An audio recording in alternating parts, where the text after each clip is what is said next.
Lapu-Lapu City Mayor Junard Ahong Chan miholagway sa Plantation Bay incident nga usa ka eye-opener aron pagpanday og ordinansa nga manalipod sa mga kabataan nga dunay special needs. Gipanumdumosab ang management sa mga hotels ug resort nga usa ka tourist city ang Dakbayan. Si Luan Mirundina sa report. Giangko ni Lapu-Lapu City Mayor Junard Ahong Chan nga makaapekto sa turismo sa Dakbayan ang nahitabong diskriminasyon sa Plantation Bay nga naglambigit sa ilang guest kansang anak with special needs. Gikasubo sa mayor ang hitabo, ilabi na kay bag-uhay palang gibuksan og balik ang turismo sa Dakbayan. Gidasunan usab kini sa chairperson sa Tourism, Cultural and Historical Affairs Commission sa Dakbayan sa Lapu-Lapu, kinsa nakadawat na og reports nga ubay-ubay ang mga mikanselar sa ilang booking. The city is open para niining between the resorts and kining nahingtungdan na pamilya. We're open na kung gusto nila na mo tabang, no, na they can meet each other, na mo mediate me. We appeal na for understanding also from everyone na walay gusto ani na mahitabo, no, and then labi na atong mga businesses recovering pa. So may taon ta dili lang ta harsh na mang-cancel sa mga bookings.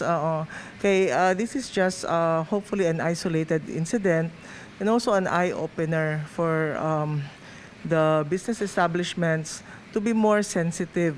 Subay sa mong hitabo, gipahinumduman karon sa mayor ang management sa mga beach resorts nga dakong pahat sa ekonomiya ang turismo usa mas maayong magpabiling tourist-friendly ang Dakbayan. Matod sa mayor, ang insidente magsilbi nga eye-opener alang sa lokal nga hagamhanan aron makapanday og ordinansa nga manalipod sa mga batang with special needs. Di man nato malikayan dunay mga bata nga mga special child nga magsagit-sagit muna nga dili ma-disturb, so probably atong buhatan na og ordinansa nga ang hotel nga mutukod nga nanagay para sa mga atong mga special child. Ang management sa Plantation Bay Resort and Spa gikatakdang moduso na sa kopya sa incident report ngadto sa Tourism Office. Nanana ron sa CHR and also DOT.